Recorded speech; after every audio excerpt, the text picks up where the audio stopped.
चलो ध्यान देना। अब पिछले टाइम पे हम लोग चार्ज और इलेक्ट्रिक करंट के बारे में बात कर लिए थे। अब देखो हम लोग इस लेक्चर में क्या क्या कवर करेंगे, पहले हम तुमको वो समझा देते हैं।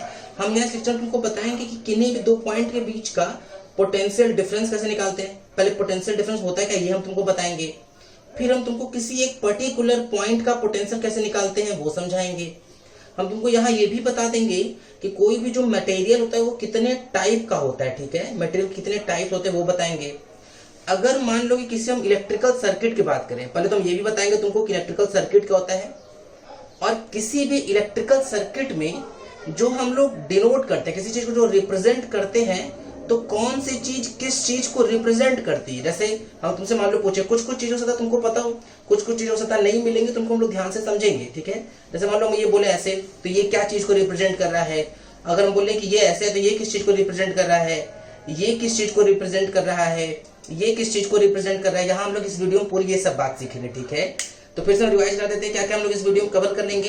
पोटेंशियल डिफरेंस कैसे फाइंड करते हैं, किसी पर्टिकुलर पॉइंट का पोटेंशियल कैसे निकालते हैं, टाइप्स ऑफ मटेरियल को कवर करेंगे, इलेक्ट्रिकल सर्किट क्या होता है वो कवर करेंगे, इलेक्ट्रिकल सर्किट में जो चीज बनाते हैं वो चीजें किस किस चीज को रिप्रेजेंट करती है वो समझेंगे। बात समझ में आ रही है। तो हम लोग की यहाँ सब बात हम लोग को करने इस वीडियो में। तो चलो स्टार्ट करते हैं हम लोग। देखो भाई, ये हम लोग का इलेक्ट्रिक करंट का ना सेकंड लेक्चर है। फर्स्ट लेक्चर हम लोग पूरा कंप्लीट कर लिए हैं, अब हम लोग उसके आगे देख रहे हैं। देखना, सुनना ध्यान से। जैसे पिछले टर्म पे हम उनको बता चुके थे, हम उन्होंने पहले फॉर्मूले को रिवाइज करा देते हैं। जैसे देखो, हम वहां इलेक्ट्रिक करंट को डिफाइन किए थे। इलेक्ट्रिक करंट एक स्केलर क्वांटिटी बोले थे, I equals to Q upon T बोले थे, Q इक्वल एनी होता है तो उसका फॉर्मूला एनी बाई टी भी बोले थे। फिर हम बताए थे कि भाई चार्ज का जो यूनिट होता है वो होता है कूलॉम, टाइम का सेकंड तो पता ही है, तो कूलॉम पर सेकंड, या फिर करंट का यूनिट हम लोग क्या पा चुके थे, एम्पियर पा चुके थे। यहां तक बात क्लियर है क्या सब कुछ। अब हम लोग देखो आगे बढ़ रहे हैं, ठीक है। तो हम लोग जो पहला टॉपिक स्टार्ट कर रहे हैं हम लोगों का, वो क्या है, वो है टाइप ऑफ मटेरियल। देखो अगर हम मेनली बताए तुमको ना, तो हम लोग के सिलेबस में दो टाइप के हैं, एक कंडक्टर और एक इंसुलेटर। लेकिन बहुत अच्छे लेवल में तुमको समझाने की कोशिश करें तो मटेरियल जो होते हैं ना वो टोटल 3 टाइप में बांटे गए हैं, ठीक है। एक और कौन सा टाइप है, जो दो टाइप कौन कौन से हम बताएं, कंडक्टर और इंसुलेटर। एक होता है सेमी कंडक्टर, वो कंडक्टर और इंसुलेटर के बीच का कोई केस है, ठीक है। हम लोगों के हिसाब से बहुत, हम लोग के सिलेबस में बहुत ज्यादा नहीं है, जितना है हम तुमको उतना समझा देंगे, ठीक है। देखना, टाइप ऑफ मटेरियल कितने टाइप के होते हैं बताओ, 3 टाइप के। कौन कौन से, देखो पहले टाइप की अगर हम बात करें तो पहला टाइप होता है हम लोगों का कंडक्टर, ठीक है। सेकेंड टाइप होता है हम लोगों का इंसुलेटर, ठीक है। और जो थर्ड टाइप आता है वो होता है क्या, वो है सेमी कंडक्टर। पहले हम लोग चलो बात कर लेते हैं कंडक्टर की। देखो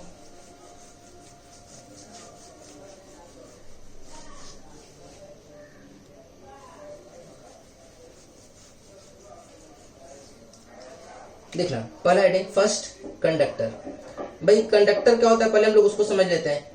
कंडक्टर जो होता है ना, ये इस तरह का मटेरियल है जिसमें maximum number of free electrons होते हैं, maximum number of free electrons, ठीक है। Very high conductivity, very high conductivity का मतलब कि बहुत तेज करंट फ्लो करता है इसमें, वेरी हाई कंडक्टिविटी, ठीक है, वेरी हाई कंडक्टिविटी। जैसे मान लो तुमसे इस मार्कर की बात करें, तुम सोचो ये जो मार्कर है वो किस चीज का बना है, प्लास्टिक का। लेकिन अगर मान लो कि हमारे पास ऐसी कोई चीज है, मान लो ये मार्कर जो वो अगर आयरन रॉड का बना होता, और अगर हम इसको किसी वायर से टच कराते हैं तो हम लोग को बहुत तेज करंट लगता है कि नहीं। इसका मतलब देखो, अगर ये आयरन का है तो आयरन में जो कंडक्टिविटी बहुत ज्यादा रहेगी, क्योंकि जैसे टच किया तुरंत करंट फ्लो कर गया, और तुम लोग को करंट झटका लगता है, मजा आता है, वो अलग बात है। तुम्हें ये समझ रखना है कि भाई जैसे हम वायर को टच कराएं तो देखो करंट फ्लो किया, और जैसे ये करंट फ्लो किया तो हम लोग को समझ में आ गया कि भाई ये कंडक्टर है, क्योंकि इसमें कंडक्टिविटी बहुत ज्यादा है, ठीक है। वेरी हाई कंडक्टिविटी मतलब आई जो होगा वो कंडक्टर से केस में क्या होता है, मैक्सिमम होता है, ठीक है। अच्छा, अब अगर हम लोग मान लो बात करें कि भाई इसके एग्जांपल्स क्या होते हैं, तो एग्जांपल का अभी तुमको मैं दे दिया एग्जांपल, क्या, आयरन रॉड, ठीक है। तो आयरन एक एग्जांपल हो गया इसका, और क्या एग्जांपल हो सकता है, जितने भी मेटल हैं वो सब कंडक्टिंग होते हैं, कंडक्टर होते हैं। जितने भी मेटल है, एग्जांपल जितने भी मेटल है वो सब के सब कंडक्टर, जैसे आयरन, कॉपर। अच्छा और क्या होता है, जैसे तुम अगर ध्यान दिए हो तो हम लोग की बैटरी में एसिड डाला जाता है कि नहीं, तो वो जो एसिड होता है ना वो भी कंडक्टर का काम करता है। उसको हम लोग क्या बोल देते हैं, उसको हम लोग बोलते हैं इलेक्ट्रोलाइट। ठीक है, इलेक्ट्रोलाइट। जैसे इसका एग्जांपल क्या हो सकता है, इसका एग्जांपल हो सकता है H2SO4। ठीक है, एसिड, ये सब है। ठीक है, तो ये सब जो है वो किसके एग्जाम्पल है, वो सब एग्जाम्पल हो गए हम लोग की कंडक्टर की। क्लियर हो रही है कहानी? अब देखना सुनना ध्यान से। सेकेंड टाइप क्या है, सेकेंड टाइप है इंसुलेटर। इंसुलेटर, जैसे हम इसको अगर वैसे इसी मार्कर को देखो, अगर इस मार्कर को वायर से लेकर टच कराएं जिसमें करंट फ्लो कर रहा है, और अगर इसको मार्कर से टच करें तो हमको करंट नहीं लगेगा। क्यों? क्योंकि ये एक इंसुलेटर है। इंसुलेटर की क्या प्रॉपर्टी होती है, इंसुलेटर की प्रॉपर्टी होती है कि इसमें कोई भी फ्री इलेक्ट्रॉन्स नहीं होते, नो फ्री इलेक्ट्रॉन। देखो समझो इस बात को, तुमको इन दो एग्जांपल से एक बात तो समझ में आ गया होगा कि हम बार बार ना इलेक्ट्रॉन नहीं बोल रहे हैं, फ्री इलेक्ट्रॉन बोल रहे हैं। फ्री इलेक्ट्रॉन होना बहुत जरूरी है। जैसे सोचो भाई, ये प्लास्टिक जिस भी चीज से, जिस भी एटम से बना हुआ है, उस एटम के अंदर तो इलेक्ट्रॉन होगा ही होगा, और इस कंडक्टर में भी रहा होगा। तो है दोनों में इलेक्ट्रॉन, ऐसा नहीं कि इसमें इलेक्ट्रॉन नहीं है, इस मार्कर में भी इलेक्ट्रॉन है, लेकिन वो मूव करने के लिए फ्री नहीं होता है। ठीक है, तो नो फ्री इलेक्ट्रॉन, इसलिए नो करंट, इसीलिए यहाँ पे नो करंट, कोई करंट फ्लो नहीं करता है। ठीक है, no current, very low conductivity, very low conductivity. यहां तक बात समझ में आ रही है? तो ये इस तरीके की कहानी बन सकती है। ठीक है, अच्छा अब अगर मान लो हम लोग ध्यान दें इसके एग्जांपल के करस्पॉन्डिंग, तो देखना भाई ये किसका एग्जांपल अब हम लोग लिखने जा रहे हैं, अब हम लोग लिखने जा रहे हैं इंसुलेटर्स का एग्जांपल। देखो सुनो, देखना भाई, अगर हम लोग एग्जांपल देखें इसका इंसुलेटर का, तो सबसे पहला एग्जांपल तो अभी हम लोग देख लें क्या, अब हम लोग एग्जांपल देखें इसका प्लास्टिक। ठीक है, प्लास्टिक। फिर एक और बेसिक एग्जांपल क्या आता है, वुड, लकड़ी की अगर कोई चीज है तो उस केस में भी कंडक्टिविटी 0 होगी। ठीक है, तो no free electron, no current. ठीक, अब एग्जांपल, अब हम लोग बात कर लेते हैं किसकी, हम लोग थर्ड बात करते हैं सेमीकंडक्टर की करस्पॉन्डिंग। Semiconductor, semiconductor. अब भाई सेमीकंडक्टर क्या होता है, तो बोलेंगे कि ये बिटवीन प्रॉपर्टीज, इसके अगर हम कोई भी प्रॉपर्टी की बात करें ना, properties between conductor and insulator, मतलब अगर हम बोले कि कितने फ्री इलेक्ट्रॉन होंगे, बोले किससे ज्यादा किससे कम, तो कंडक्टर से फ्री इलेक्ट्रॉन्स कम होंगे लेकिन इंसुलेटर से ज्यादा होंगे। ठीक है, प्रॉपर्टीज, प्रॉपर्टीज लाई लिख सकते हैं, यहाँ पे लिख सकते हैं properties lie between conductor and insulator. ठीक है, अच्छा ये तो समझ में आ गया भाई कि भाई प्रॉपर्टीज जो होंगे वो कंडक्टर और इंसुलेटर्स के बीच में लाई कर रहे होंगे। अब इसका क्या मतलब, क्या इसका यूज है क्या, तो बोले हाँ, तुम अभी बस इतना समझ लो कि सेमीकंडक्टर्स ही ऐसे हैं जो हमारी डेली लाइफ की चीजों को बहुत आसान करते जा रहे हैं इलेक्ट्रॉनिक्स के मामले में। जैसे तुम देखोगे शुरुआत में, अगर तुम्हें याद हो कुछ हल्का फुल्का, तो जो मोबाइल फोन आते बहुत मोटे मोटे थे, अब देखो एकदम पतले थिन हो गए कि नहीं। जैसे पहले टीवी बहुत मोटी होती थी, अब एकदम पतले पतले टीवीज आते हैं कि नहीं। वो सब किसके यूज हो रहा है, वो सब उसका बेनिफिट है, सेमीकंडक्टर्स का यूज धीरे धीरे बढ़ते जा रहा है हम लोग के डेली लाइफ में। ठीक है, अच्छा क्या इसमें फ्री इलेक्ट्रॉन बढ़ा सकते हैं, तो बोलेंगे हाँ, वी कैन इंक्रीज और डिक्रीज, वी कैन इंक्रीज और decrease number of free electrons, number of free electrons, we can increase or decrease number of free electrons। ठीक है, तो ये समझने वाली बात है। इसका मतलब ये हुआ कि हम कुछ ऐसा जुगाड़ लगा सकते हैं जिसमें हम नंबर ऑफ इलेक्ट्रॉन को बढ़ा घटा सकते हैं। अभी तुम पिछले दो टाइप्स में समझ चुके हो कि फ्री इलेक्ट्रॉन अगर होगा तो वो कंडक्टर का काम करता था, फ्री इलेक्ट्रॉन नहीं था तो वो इंसुलेटर का काम करता था। अब यहाँ सोचो, जैसा हमको चाहिए कि भाई बहुत सारे इलेक्ट्रॉन फ्लो करे तो हम इंक्रीज कर देंगे फ्री इलेक्ट्रॉन को। हम ये चाहते हैं कि भाई वहां पे करंट कम फ्लो करे तो हम नंबर ऑफ फ्री इलेक्ट्रॉन को डिक्रीज करा देंगे, तो हमारे पास यहाँ फिजिबिलिटी मिलती है। ये बात समझ में आ रही? अच्छा भाई ये कुछ टाइप का होता है, अभी तुम बस इसको समझ लो, ध्यान सुनना। ये दो टाइप का होता है, एक होता है प्योर सेमीकंडक्टर, ठीक है, प्योर सेमीकंडक्टर, और दूसरा होता है ये ए टाइप है इसका। अगर हम बी टाइप की बात करें तो ऑब्वियस बात है, क्लियर हो रहा है कि ये एक प्योर हो गया, तो दूसरा क्या आ जाएगा, इम्प्योर सेमीकंडक्टर। ठीक है, अच्छा प्योर सेमीकंडक्टर में ना हम लोग फ्री इलेक्ट्रॉन्स को बढ़ा घटा नहीं सकते हैं, लेकिन इम्प्योर सेमीकंडक्टर में हम लोग फ्री इलेक्ट्रॉन्स को बढ़ा घटा सकते हैं। बात समझ में आ रही है बंजा? ठीक है, अच्छा इसके एग्जांपल की बात करें तो इसके हम लोग के इसके सबसे बेसिक तो जो एग्जांपल्स होते हैं, हम लोग जब इंटरमीडिएट तक जाएंगे ना तो भी हम लोग दो तरह के सेमीकंडक्टर बार बार पढ़ते हैं। कौन कौन सा? Silicon and germanium. ठीक है, कार्बन फैमिली के दो एलिमेंट है, कौन कौन से? सिलिकॉन और जर्मेनियम। तो वो किसके एग्जांपल्स हो जाएंगे? सेमीकंडक्टर की। क्लियर है ये बात? नोट कर लो इसको अच्छे से।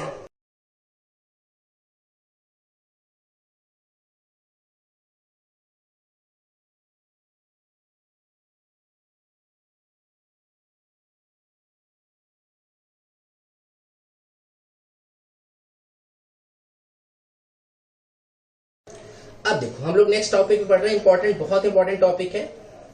क्या टॉपिक का नेम है? टॉपिक नेम है पोटेंशियल डिफरेंस, ठीक है, पोटेंशियल डिफरेंस। अच्छा, किससे रिप्रेजेंट करते हैं भाई? पहले इसको रिप्रेजेंट करते हैं हम लोग डेल्टा वी से, ठीक है। अब देखो एकदम नई से टर्म है, पहले हम लोग धीरे धीरे बेसिक बातों को समझते हैं। डिफरेंस का मतलब क्या होता है? पहले डिफरेंस का मतलब कि कोई चीज है जिसका हम लोग क्या फाइंड कर रहे हैं? चेंज फाइंड कर रहे हैं। और चेंज कैसे फाइंड करते हैं?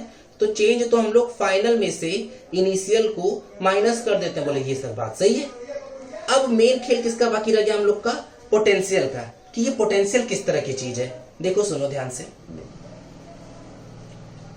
अब बात करते हैं भाई पोटेंशियल पे। देखना सुनना, जैसे ना इसको एग्जांपल से समझो। ये ना क्या है?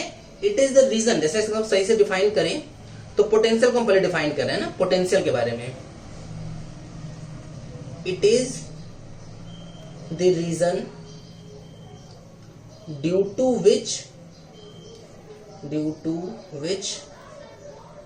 Electric current flow. मतलब पोटेंशियल क्या है? पोटेंशियल एक कारण है जिसकी वजह से करंट फ्लो कर रहा है। अच्छा, अब इसके एग्जांपल पे बात करते हैं, सुनना ध्यान से। जैसे हम तुमसे बोले कि भाई मान लो हमारे पास कोई बॉडी है, ठीक है, कोई दो बॉडीज है, बॉडी 1 और एक और हमारे पास लेट से कोई बॉडी 2, ठीक है, दो बॉडीज हो गई भाई, बॉडी 1 बॉडी 2। अच्छा, अब ये समझो कि लेट से हम बोले कि इसका टेम्परेचर जो है वो T1 है, इसका टेम्परेचर लेट से T2 है। हम बोले कि T2 ज्यादा है और T1 क्या है? कम। टेम्परेचर T2 ज्यादा है और T1 क्या है? कम है। तो हीट का फ्लो होता है कहां से कहां? बोले हाई टेम्परेचर बॉडी से लो टेम्परेचर बॉडी की तरफ क्या फ्लो कर जाएगा? हीट। तो ये T1 T2 क्या है? तो ये जो T1 और T2 है वो दोनों किसको रिप्रेजेंट कर रहे हैं? टेम्परेचर को। बोले ठीक है। अच्छा, इसका मतलब तुम ऐसा सोचो कि हीट फ्लो करने के लिए टेम्परेचर का डिफरेंस चाहिए था कि नहीं? अब तुमको हल्का हल्का उसको रिलेट करते रहो। इसका मतलब कि करंट फ्लो करने के लिए जो डिफरेंस चाहिए वो क्या है? पोटेंशियल। तो जैसे यहाँ पे कौन काम किया? यहाँ जो काम टेम्परेचर कर रहा है इलेक्ट्रिकल सर्किट्स में, इलेक्ट्रिक करंट को फ्लो करने के लिए वही काम कौन करता है? पोटेंशियल करता है, ठीक है। अच्छा, एक और एग्जांपल समझते हैं। जैसे हम तुमसे बोले कि भाई हमारे पास है यहाँ पे कोई पर्टिकुलर हाइट हम ले लिए और यहाँ पे मान लो इसे सरफेस बना लेते हैं ये इस तरीके से, और यहाँ पे हम एक छोटा सा हाइट ले लें, लेट से H1 H2 ले लेते हैं, ठीक है। तो ये H2, ये मान लो H1, ठीक है। अच्छा, जो वाटर होगा अगर यहाँ पर है और यहाँ पर भी वाटर, तो ऑब्वियस सी बात है अगर ऐसे कुछ बेस टाइप का बना दिए हैं तो जो वाटर होगा वो high height to low height flow करेगा कि नहीं? तो वाटर जो है वो कहां से कहां फ्लो किया? तो वाटर जो है वो high height to low height flow कर रहा है कि नहीं? High height to low height flow किया कौन? वाटर, ठीक है। अब समझो यहां टेम्परेचर काम किया था क्या? कि high temperature to low temperature कौन फ्लो किया था? Heat. High height to low height कौन फ्लो किया था? वाटर। एकदम सिमिलर तरीके से high potential to low potential कौन फ्लो करता है? करंट। बात समझ में आ रही है? तो तुमसे अगर कोई पूछे पोटेंशियल क्या चीज होती है, तो बोले पोटेंशियल कोई ऐसा टर्म है, कोई ऐसी क्वांटिटी है। अभी फिलहाल तुम लोग समझे नहीं ना कि क्या फॉर्मूला है उसका, तो हम लोग ऐसे बोलेंगे कोई ऐसी क्वांटिटी है जो ये बताता है कि करंट कहां से कहां फ्लो करेगा और फ्लो करेगा भी कि नहीं करेगा। जैसे हम तुमसे बोलेंगे अगर T1 T2 सेम हो जाए तो हीट फ्लो करना बंद हो जाएगा, अगर दोनों हाइट सेम हो तो वाटर फ्लो करना बंद हो जाएगा। वैसे ही सेम बात यहाँ भी है कि अगर पोटेंशियल सेम हो जाएगा तो करंट फ्लो होना बंद हो जाएगा। यहां तक बात क्लियर है क्या? चलो अब आगे बढ़ रहे हैं, देखना सुनना। तो हम लोग को समझ में आ गया अभी कि जैसे high temperature low temperature bodies के करस्पॉन्डिंग जरूरी है ताकि हम लोग हीट फ्लो करा सकें, हाइट का डिफरेंस जरूरी है ताकि हम वाटर फ्लो करा सकें, वैसे ही पोटेंशियल का डिफरेंस भी जरूरी है ताकि हम लोग करंट को फ्लो करा सकें, ठीक है। अच्छा, अब बात ये आती है कि सर डिफाइन कैसे किया जाता है। सुनो ध्यान से, अब उसके बारे में बात करते हैं। ये सब हटा दे रहे हैं भाई, किससे रिप्रेजेंट कर रहे थे हम लोग इसको? डेल्टा वी से, ठीक है। सुनना अब, इट इज डिफाइंड एज, ये डेफिनेशन है इसकी, it is defined as work done per unit charge, work done per unit charge, ठीक है। देखो समझते हैं। जैसे हम उसे बोले कि भाई मान लो कि हमारे पास कोई एक पॉइंट है लेट से ए, ठीक है, और इसका पोटेंशियल जो वो है VA, ठीक। कोई एक और पॉइंट है B, इसका पोटेंशियल है VB, ठीक। हम लोग A से B की तरफ एक कोई चार्ज स्मॉल q लेके जा रहे हैं, तो हम लोग का जो वर्क डन है वो कितना है W, ठीक है, कैपिटल से रिप्रेजेंट करते हैं इसको, कैपिटल W। अच्छा, तो हम बोले कि चलो पोटेंशियल डिफरेंस डिफाइन करो। तो देखो कहां से कहां लेके जा रहे हैं हम लोग, A से B लेके जा रहे हैं नहीं चार्ज को, देखना डेल्टा V। डेल्टा V तुमको क्या बताते हैं, final potential minus initial potential, तो क्या लिख लेंगे VB minus VA equal work done, define कैसे डिफाइन करते हैं, work done per unit charge. तो वर्क डन कितना हुआ W, कहां से कहां लेके गए, तो ये वर्क डन कौन सा है, ये वर्क डन है जब हम लोग चार्ज को A से B लेके जा रहे हैं डिवाइडेड बाई स्मॉल q, ठीक। तो देखो ये हम लोग का पोटेंशियल डिफरेंस का फॉर्मूला आ गया। जहां तक बात क्लियर हो रही है क्या। अच्छा, अब इसका ना एक और डेफिनेशन है, डेफिनेशन, अब इसका ना एक और डेफिनेशन है, डेफिनेशन सेकेंड।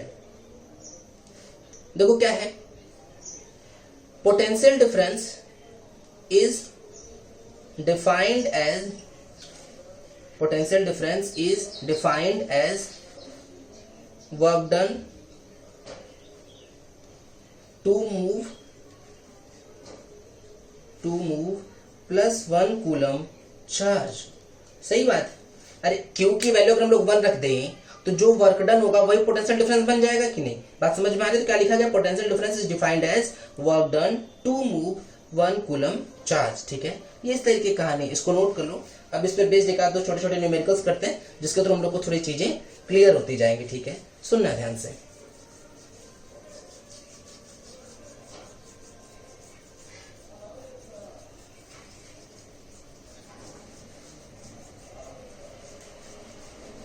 चलो देखो, छोटे छोटे क्वेश्चन से स्टार्ट कर रहे हैं, ध्यान देना।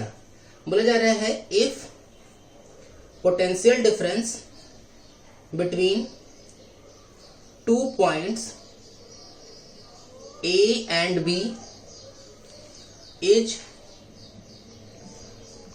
minus 10 volt, then find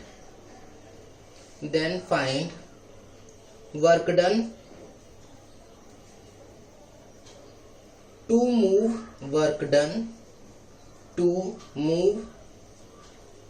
a point charge, to move a point charge 2 coulomb from A to B, ठीक है। चलो अब ना ऐसा करेंगे हम लोग कि 1-1 मिनट के लिए वीडियो रोकते रहेंगे और क्वेश्चन ट्राई कर लेंगे, उसके बाद देखेंगे, ठीक है। तो ये शायद हम लोग को पिछली वीडियो में बता भी चुके होंगे ये बात। तो चलो ऐसा करो, पहले एक बार वीडियो रोक लो 2 मिनट के लिए और क्वेश्चन ट्राई कर लो, फिर सुनना। कर लिया क्या ट्राई, सुनना। अब देखो कैसे करेंगे भाई, हम लोग के पास 2 पॉइंट बोला गया, कौन कौन सा पॉइंट है, पॉइंट है A और एक और पॉइंट है पॉइंट B। अब डेल्टा V दिया हुआ किसके बीच का, पॉइंट A से पॉइंट B का, मतलब फाइनल माइनस इनिशियल कितना है, -10 वोल्ट, ठीक है। क्या आता बोले सर, ठीक है। फिर पूछा जा रहा है कि वर्क डन कितना होगा, तो डेल्टा V इक्वल टू क्या होता है, W अपॉन Q। भाई Q कितना है, तो W बाई Q होता है, Q कितना है 2 कूलम। ये डेल्टा V कितना है, तो जो डेल्टा V है वो -10 है कि नहीं, तो तुम ध्यान दो अगर इस चीज के लिए। अच्छा शायद हम लग रहा है यूनिट नहीं बताया क्या, तुम सुनो ध्यान से, फिर से एक बार हम बता दे रहे हैं, वहां कॉपी में पीछे जाके ना उसको लिख लेना। डेल्टा V इक्वल टू क्या होता है, W बाई Q, ये फॉर्मूला बताए थे। तो भाई वर्क डन का फॉर्मूला, वर्क डन का यूनिट क्या होता है, वर्क डन का यूनिट होता है जूल, चार्ज का यूनिट क्या होता है कूलम, ठीक है। तो इसका यूनिट क्या बन गया, इसका यूनिट बन गया जूल पर कूलम, या फिर पोटेंशियल का यूनिट होता है उसको हम लोग वोल्ट बोलते हैं, ठीक है, वोल्ट, ठीक। तो ये इस तरीके से है, तो इसका यूनिट क्या हो जाएगा, जूल पर कूलम, डेल्टा V का यूनिट, या फिर क्या हो जाएगा, केवल वोल्ट हो जाएगा, ठीक है। तो जहां हम ये फॉर्मूला लिखे थे ना, वही इसको नोट कर लो अच्छे से। चलो अब देखना भाई, हम लोगों को क्या बता दिया गया है यहाँ पे, ये हम लोगों को दे दिया गया डेल्टा V की वैल्यू, W इक्वल क्या हो जाएगा, -10 वोल्ट और इंटू क्या हो जाएगा 2 कूलम, सही है क्या ये। अच्छा तुम फिर ध्यान दो एक बार दोबारा यूनिट पर, तो क्या था हम लोग के पास यूनिट बताओ, जूल पर कूलम था या फिर वोल्ट था, एक ही बात है। तो हम लोग वोल्ट को क्या लिख सकते हैं, जूल पर कूलम लिख सकते हैं कि नहीं। तो देखो सुनो ध्यान से, क्या हो जाएगा -20 वोल्ट को क्या लिख लेंगे, जूल पर कूलम और इंटू कूलम, कूलम कट गया, तो जो वर्क डन आया वो -20 जूल आ गया कि नहीं। तो देखो ये हम लोग का आंसर हो जाएगा। क्लियर है ये बात, नोट कर लो इसको अच्छे से। फिर देखो एक आधा और करते हैं, अब सुनना ध्यान से।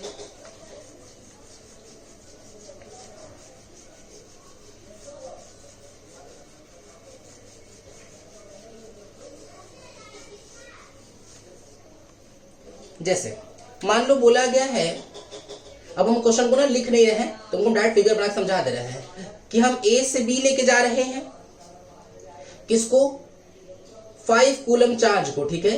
कहां से कहां लेके जा रहे हैं, ए टू बी लेके जा रहे हैं। तो इस केस में जो वर्क डन है वो हुआ है 50 जूल। तो पूछा जा रहा है डेल्टा वी, डेल्टा वी मतलब V B minus V A पूछा जा रहा है, ठीक है। फिर ऐसा करो 2 मिनट के लिए वीडियो रोक लो और क्वेश्चन ट्राई कर लो, फिर ट्राई करने के बाद सुनना। ट्राई कर लिया है क्या, देखो अगर हम बोले डेल्टा वी का फॉर्मूला तो वो होता क्या, delta we equal W by Q, important formula है भाई, जितने बार मौका मिले बार बार इसको लिख लिख के धीरे धीरे याद करेंगे, ठीक है। अच्छा अब हम लोग बोले कि डेल्टा वी निकालेंगे कैसे, तो देखो डेल्टा वी इक्वल डब्ल्यू है कितना, डब्ल्यू हो गया हम लोग का 50 अपॉन, अब हम लोग चार्ज पर ध्यान दे अगर, तो भाई चार्ज की वैल्यू कितनी है 5 कूलम। अब यूनिट पे ध्यान दो तो एक बार, 50 क्या है जूल और चार्ज यूनिट क्या है कूलम, तो 50 अपॉन 5 कितना हो गया 10, क्या लिखेंगे जूल पर कूलम, तो क्या लिख सकते हैं इसको हम लोग 10 वोल्ट लिख सकते हैं, ठीक है। यहां तक तो ये 10 वोल्ट आ गया भाई, चलो ये इसका आंसर हो गया, ठीक है। अच्छा अब ध्यान देते हैं, इसको नोट कर लो। अब अगला क्वेश्चन ना इसी में हम हल्का फुल्का चेंज कर रहे हैं, अब ध्यान से सोच समझ के उसको करना। अब ना ज्यादा अच्छा कौन सा फॉर्मूला जो याद रखना है वो सुनना है। ज्यादा अच्छा फॉर्मूला होता है कि V B minus V A equal W A to B upon Q, यही सबसे सही फॉर्मूला है याद रखने को, ठीक है। जैसे अगर मान लो बोले कि सर कुछ और एग्जांपल्स करेस्पॉन्डिंग तुमको समझाए, मान लो कोई चार्ज है क्यू चार्ज, किसी पी पॉइंट से, कैपिटल पी पॉइंट से उसको हम लोग किसी क्यू पॉइंट तक लेके जा रहे हैं, ऐसे पी से क्यू, ठीक है। तो अगर हम लोग इसके करेस्पॉन्डिंग फॉर्मूला लिखे तो क्या लिखोगे, V final minus initial, V Q minus VP equal W, कहां से कहां लेके गए हैं, पी टू क्यू लेके गए हैं, होल अपॉन क्या हो जाएगा क्यू आ जाएगा। यहां तक बात समझ में आ रही है, तो देखो ये पोटेंशियल डिफरेंस लिखने का तरीका हो जाएगा, ठीक है। अब हम देखो यहाँ हल्का फुल्का चेंज कर रहे हैं, ध्यान से दिमाग लगाना। जैसे मान लो हम तुमसे बोले कि भाई हमारे पास ऐसा कुछ है कि हम लोग इसको जो है ये वाला चेंज कर देते हैं, ये है 40 जूल, ये है 2 coulomb, potential at point A पता है, मान low potential at point A जो है वो है 10 वोल्ट, ठीक है। तो तुमसे पूछा जा रहा है कि बताओ पोटेंशियल एट पॉइंट बी कितना होगा। फिर से देख लो क्वेश्चन क्या है, 2 कूलम चार्ज है जिसको लेके जा रहे हैं, कहां से कहां, देखो ऐसे एरो बना हुआ है, ए से बी लेके जा रहे हैं, कितना वर्क डन हुआ 40 जूल, वी ए जो है वो 10 वोल्ट दिया, तो वी बी की वैल्यू बतानी है। ये फॉर्मूला यूज करोगे डायरेक्ट आंसर आ जाएगा, ठीक है। तो ऐसा करो 2 मिनट के लिए पहले वीडियो रोक के क्वेश्चन ट्राई कर लो और फिर सुनना है तुमको, ठीक है। देखो ट्राई कर लिया है क्या, अब ट्राई करने के बाद सुनना भाई। देखो सॉल्यूशन पे आते हैं, हम लोग के पास फॉर्मूला वही यूज करते हैं, क्या लिखेंगे, final potential minus initial potential equal work done A to B whole upon charge कितना क्यू, ठीक है। अच्छा वर्क डन कितना है बताओ 40 अपॉन चार्ज कितना है 2 कूलम, अच्छा जूल पर कूलम को ये कट कर देंगे तो 20 और ये कितना आ जाएगा वोल्ट। अब देखो वी बी पता करना है, माइनस वी ए कितना है 10 इक्वल क्या आ जाएगा 20, तो यहां से वी बी इधर आके इधर ऐड हो जाएगा ये, तो ये वी बी कितना आ जाएगा 30 वोल्ट आ जाएगा। क्लियर हो रही है बात, तो ये इसका आंसर हो जाएगा। क्लियर है, नोट कर लो इसको भी।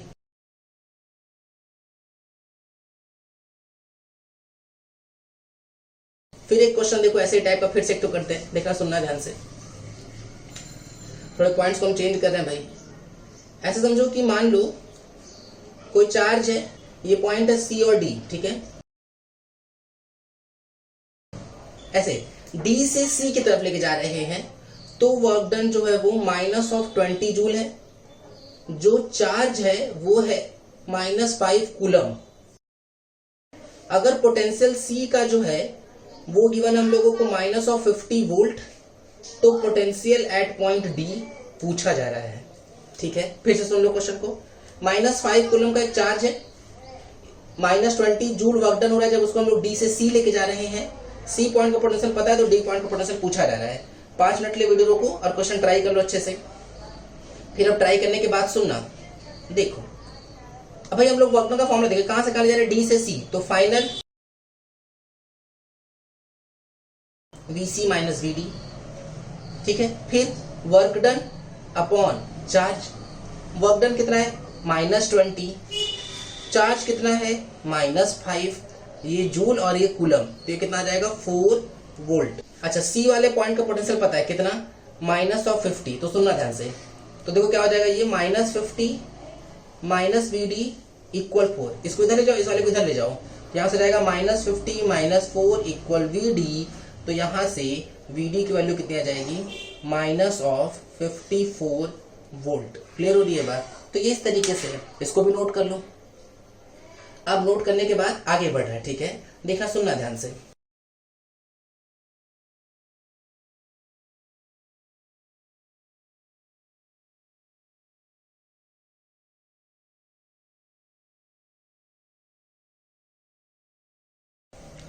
अब देखो, जैसे मान लो तुमसे ये बोले, देखना सुनना ध्यान से, तो कि हमारे पास कोई लेट से पॉइंट है ए, ये वाला पॉइंट है बी, इस वाले पॉइंट का पोटेंशियल है माइनस ऑफ 20 वोल्ट, इस पॉइंट का पोटेंशियल है माइनस ऑफ 10 वोल्ट।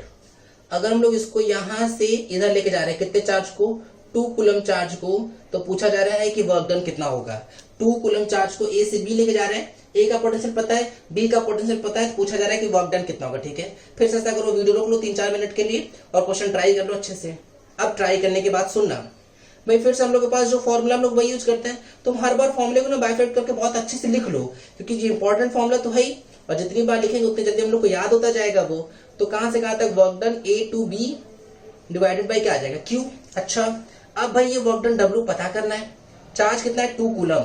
अब वी भी देखना है, वी भी कितना -10, वी ए -20, एक माइनस पहले से था तो +20 इक्वल क्या आ जाएगा, 10 वोल्ट हुआ कि नहीं, इक्वल क्या हो जाएगा यहाँ पे W/2 कूलम।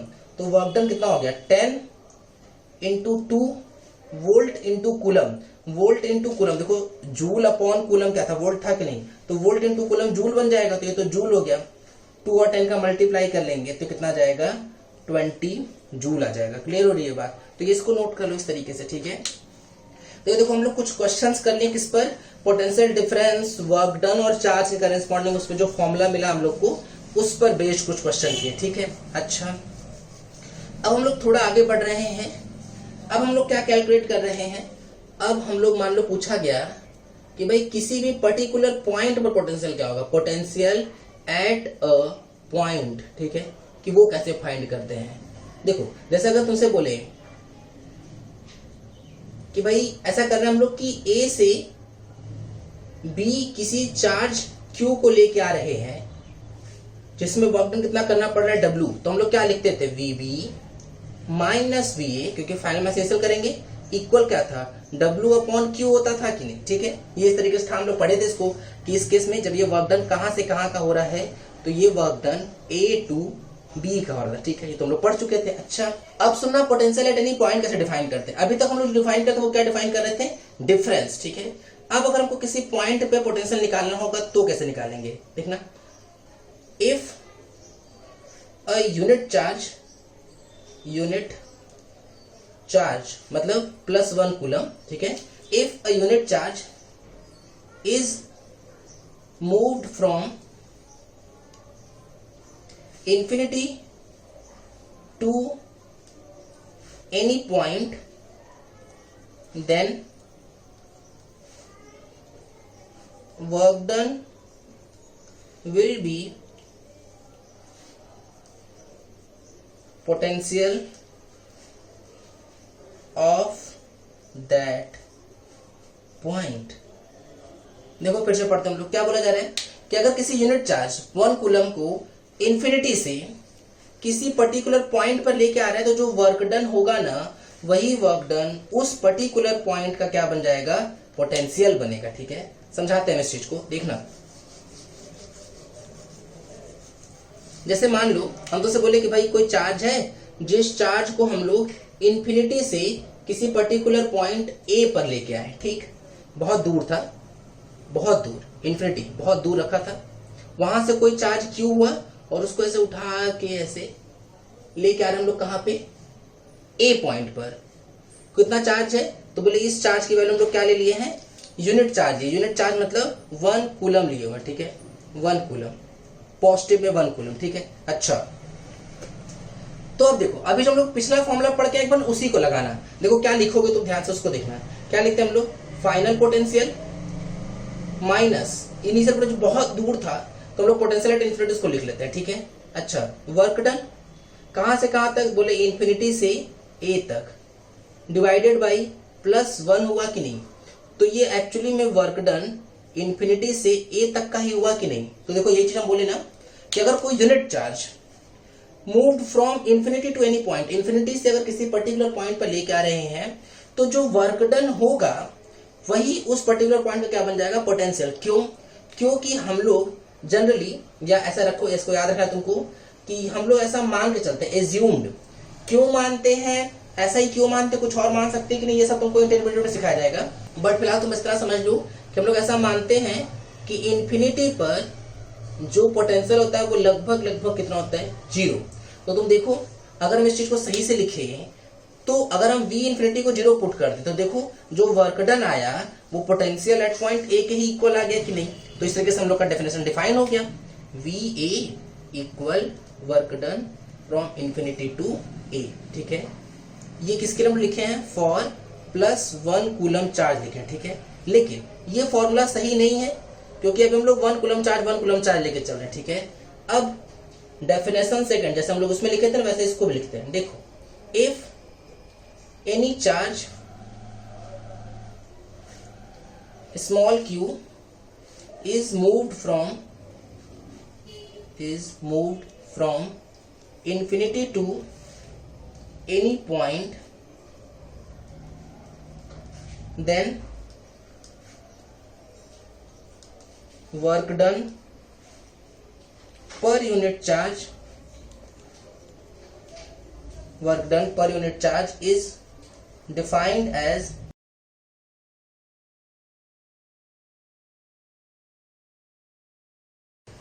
potential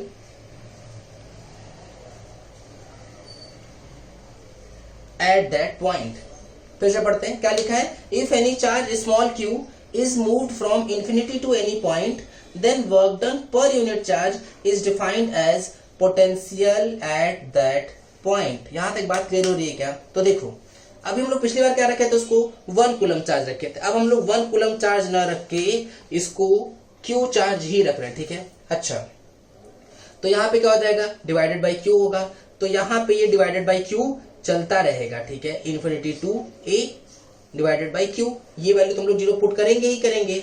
ठीक है, तो देखो अब हम लोग का जो मेन फॉर्मूला आएगा वो देखना क्या है कि अगर हमको कभी भी पोटेंशियल किसी पर्टिकुलर पॉइंट का निकालना होगा तो हम किसी q चार्ज को इन्फिनिटी से उस पॉइंट तक लेके आएंगे, तो जो work done per unit charge होगा वही उस पर्टिकुलर पॉइंट का क्या बन जाएगा, पोटेंशियल। यहां तक बात क्लियर हो रही है क्या?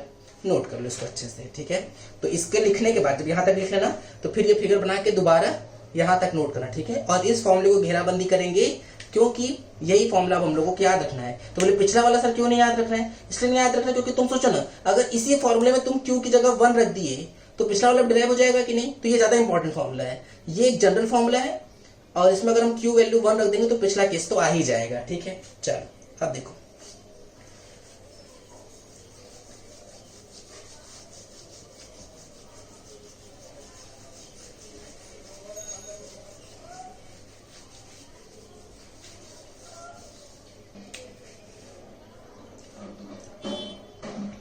क्वेश्चन देखो, if +2 coulomb charge is moved from infinity to point P, then work done is 100 joule. Then find potential at point P. ठीक है, देखो क्या बोल रहे हैं कि अगर मान लो कोई 2 कूलम का चार्ज है, if +2 coulomb is moved from infinity to point P, then work done is 100 joule. Then find potential at point capital P. ठीक है, अच्छा चलो 2 मिनट लिए वीडियो रोक लो और क्वेश्चन ट्राई कर लो अच्छे से। अब ट्राई करने के बाद सुनना भाई, अभी हम लोग फॉर्मूला पढ़ के आए कि अगर हम इन्फिनिटी से P तक लेके आ रहे हैं, मतलब क्या लिखते हैं formula, final potential equal work done infinity to P divided by Q। भाई कितना वर्क डन है, 100 जूल। चार्ज कितना है, 2 कूलम। डिवाइड कर ले तो 50 जूल पर कूलम या फिर 50 वोल्ट, ठीक है। तो ये किसका पोटेंशियल आ गया, पॉइंट पी का आ गया। ये हो गया हम लोग का आंसर। क्लियर है बात। अब देखो हमें क्वेश्चन दे रहे हैं फिर से वैसे ही बात भाई कि हम इतना बड़ा लेंथी लिख नहीं रहे हैं, तो हम उस क्वेश्चन को बस तुमको हल्का फुल्का फिगर के थ्रू समझा देंगे और उसको भी हम लोग सॉल्व करेंगे। देखो क्या हो रहा है, बोल रहे हैं कि भाई किसी चार्ज को इन्फिनिटी से किसी पर्टिकुलर पॉइंट ए तक लेके आ रहे हैं, ठीक है। इस पर्टिकुलर पॉइंट का जो पोटेंशियल है VA वो दे दिया गया है -20 वोल्ट, ठीक। वर्क डन जो हो रहा है वो है -40 जूल। तो पूछा जा रहा है कि वो चार्ज जो लाया गया होगा, वो जो चार्ज लाया गया होगा उसकी वैल्यू कितनी होगी, ठीक है। चलो 2 मिनट के लिए वीडियो रोक लो और क्वेश्चन ट्राई कर लो अच्छे से। फिर ट्राई करने के बाद सुनना भाई।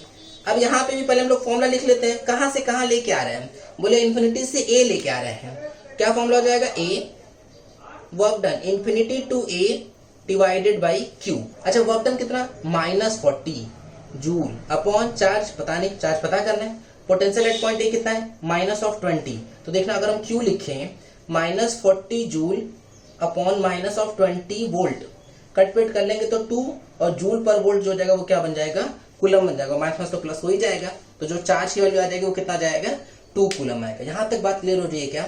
तो देखो अभी तक हम लोग जो पढ़े वो क्या क्या हो गया, हम लोग पढ़ लिए कि भाई कितने टाइप के मटेरियल हो सकते हैं, पोटेंशियल डिफरेंस कैसे फाइंड करते हैं और किसी पर्टिकुलर पॉइंट पर पोटेंशियल कैसे निकालते हैं। यहां तक बात समझ में आ रही है क्या।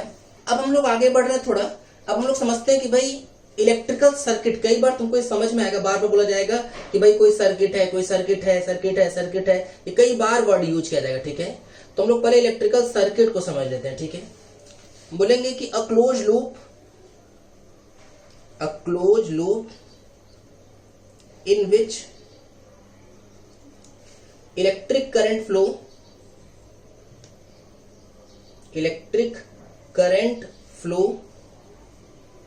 is known as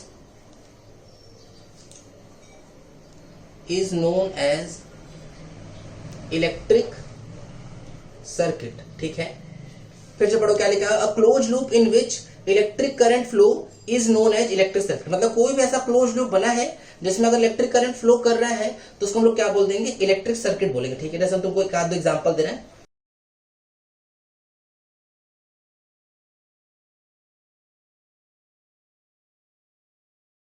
यहां पे है, ये हम लोग की बैटरी होती है और इसको हम लोग रेजिस्टर बोलते हैं, ठीक है। तो देखो ऐसे करंट फ्लो करता है, तो तुम देखो कि ये क्लोज टाइप का लूप बन रहा है कि नहीं। देखो इस लूप में करंट फ्लो कर रहा है, तो इसको हम लोग क्या बोल देंगे कि ये इलेक्ट्रिक सर्किट है। बात समझ में आ रही है। तो ये इस तरह की कहानी, ठीक है। अच्छा अब हम लोग किस पे आने वाले हैं भाई, अब हम लोग ओम्स लॉ पढ़ेंगे और सर्किट के बारे में पढ़ने वाले हैं, ठीक है। तो इसलिए तुमको ख्याल रखना है कि कौन सी चीज किस चीज को रिप्रेजेंट कर रहा है, उसको हम तुमको शुरू में ही समझा देना चाह रहे हैं। देखो important representation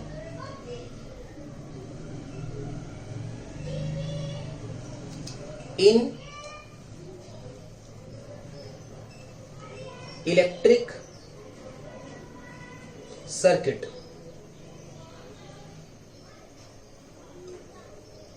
important representation in electric circuit, कि किसी भी इलेक्ट्रिक सर्किट में क्या क्या चीज किस किस चीज को रिप्रेजेंट करता है। अब हम लोग उस पर बात करते हैं, ठीक है। जैसे कुछ हम तुम्हें एग्जांपल से स्टार्ट करते हैं। जैसे मान लो कि अगर तुमको कभी भी ऐसे कुछ बल्ब मिल गया, ठीक है, तो इसको हम लोग क्या बोलते हैं, इसको हम लोग बल्ब बोलते हैं, ठीक है। या कभी कभी कुछ बुक्स में सीखो हम लोग को क्या लिखा मिलेगा, लैंप लिखा हुआ मिलेगा, ठीक है। अच्छा प्लग बोलेंगे, ठीक है, प्लग या फिर की बोलते हैं। लेकिन कौन सी सिचुएशन है ये, ऑफ सिचुएशन, ठीक है, मतलब ये अभी ऑफ में है। अच्छा अगर मान लो ऐसे है तो ये प्लग या की ही है, प्लग या फिर की है, लेकिन ये कौन सी सिचुएशन है, ये ऑन सिचुएशन है। अगर डॉट नहीं बना है तो ऑफ है, डॉट बन गया तो वो ऑन सिचुएशन है, ठीक। अच्छा जैसे मान लो कि अगर कभी बना हुआ मिल गया तुमको ऐसे कुछ, ये ऐसे है, ये इस तरीके से, ठीक है, ये ऐसे बना हुआ है मान लो, तो ये क्या है, तो ये एक तरीके का हम लोग का स्विच रिप्रेजेंट कर रहा है, स्विच। लेकिन कैसा स्विच, तो बोले ये ओपन स्विच रिप्रेजेंट कर रहा है, ठीक है। अच्छा अगर मान लो कि हम उसी स्विच को ऐसे बनाएं कि ये ऐसे वायर ऐसे वायर और ये बीच में से ऐसे जुड़ गया है, ठीक है। तो ये भी स्विच ही है, लेकिन ऑब्वियस सी बात है कि अब कनेक्शन चालू हो चुका है, मतलब ये क्लोज स्विच है, ठीक है। इसको हम लोग ऑन कर चुके हैं, अब स्विच क्लोज, ठीक है। अच्छा, अब अगर मान लो बोला गया इस तरीके से, अभी बनाया था टेढ़ा मेढ़ा, ऐसे अगर टेढ़ा मेढ़ा सा कुछ बना होगा, इसको हम लोग रेजिस्टर बोलते हैं, रेजिस्टर, ठीक। अच्छा, अगर मान लो ऐसे टेढ़ा मेढ़ा बनाया, लेकिन उसमें से एरो बना हुआ है ऐसे इस तरह से, तो इसका मतलब ये हुआ कि ये रेजिस्टर तो है, लेकिन हम इसको बदल सकते हैं, वेरिएबल रेजिस्टर, ठीक है। जगह जगह ना लिखना टफ है, इसीलिए बार बार ऐसे सर्किट में हम लोग इसको जगह जगह ये बना देंगे, तो तुमको उसको देख के पहचानना होगा, ठीक है। समय साथ क्वेश्चन करते करते काफी चीजें हम लोग को याद हो जाएंगी, इसलिए हम तुमको अभी बता दे रहे हैं। फिर जगह जगह जब आएगा तो बार बार कॉपी पेज पलट के देखते रहेंगे, जैसे हम लोग कई बार ये क्वेश्चन करेंगे तो धीरे धीरे हमको ये याद भी हो जाएगा, ठीक। अच्छा, जैसे ये था वैसे ही बैटरी भी बनता है, इसको बैटरी बोलते हैं। अच्छा, बैटरी का मेन काम क्या है, तो बोले बैटरी का मेन काम होता है कि वो पोटेंशियल डिफरेंस देता है, क्योंकि हम लोग अभी पढ़ के आ रहे हैं कि करंट किसकी वजह से फ्लो करता है, पोटेंशियल की वजह से, पोटेंशियल डिफरेंस की वजह से, तो पोटेंशियल डिफरेंस की वजह से फ्लो करता है, ठीक है। तो बैटरी, ठीक। लेकिन वही फिर से बात कि अगर मान लो ऐसे ही बैटरी बनी हुई है और उसमें से एरो बना दिए हैं, तो ये वेरिएबल बैटरी हो जाएगी। वेरिएबल मतलब उसका हम लोग पोटेंशियल डिफरेंस बदल सकते हैं, ठीक है, वेरिएबल बैटरी। यहां तक बात क्लियर है क्या? अच्छा, अब मान लो कोई कनेक्शन ऐसे बना हुआ है और हम ऐसे लेके चले गए, तो तुमको दिखना चाहिए अच्छा इसको ऊपर से लेके गए, या ऐसे समझो कि मान लो कभी ऐसे बना हुआ है, ये सब नोट करते रहो अच्छे से भाई। देखो, जैसे मान लो कभी ऐसे बना है कि ये ऐसे, ये इस तरीके से, तो इसका मतलब क्या होगा, इसका मतलब ये कि ये दोनों जो है, ये दोनों, ये किसको रिप्रेजेंट कर रहे हैं, ये रिप्रेजेंट कर रहे हैं अनकनेक्टेड वायर्स को, कि ये आपस में कनेक्टेड नहीं है, ठीक है। तो ये हो गया अनकनेक्टेड वायर, ठीक। अच्छा, अब आगे बढ़ रहे हैं भाई, सुनना। जैसे मान लो कभी कभी तुमको ये मिल जाएगा, ये इंस्ट्रूमेंट्स हैं, जैसे इसको हम क्या बोलते हैं, इसको हम लोग बोलते हैं एमीटर, ठीक है। तो अमीटर क्या काम करता है, तो बोले ये करंट मेजर करता है, ठीक है। ये सब आगे पढ़ेंगे हम लोग। फिर ऐसे ही ये है वोल्ट मीटर, ये क्या मेजर करता है, तो बोले ये वोल्टेज मेजर करेगा, ठीक। तो ये हो गया अमीटर और ये हो गया वोल्ट मीटर। क्लियर हो रही है बात? एक और चीज था, एक और जो तुमको क्वेश्चन शुरुआत में लेक्चर के बताए थे कि भाई कुछ इस तरीके से बन रहा होगा, तो जो ये ऐसे बना हुआ ना इस तरीके से, इसको हम लोग क्या बोलते थे, इसको हम लोग फ्यूज बोलते हैं, ठीक। तो ये सब चीजें हैं, ठीक है। तो हम तुमको 10-12 ये प्रेजेंटेशन सिखा दिए, ये सब तुमको ख्याल रखना है कि ये सब इलेक्ट्रिक सर्किट में जगह जगह हम लोग बनाएंगे, तो वहां हम लोग के लिए जरूरत पड़ेगा इस सबका, ठीक है। चलो, आज के लेक्चर में बस इतना ही करते हैं, बाकी नेक्स्ट वीडियो में, ठीक है। Thank you.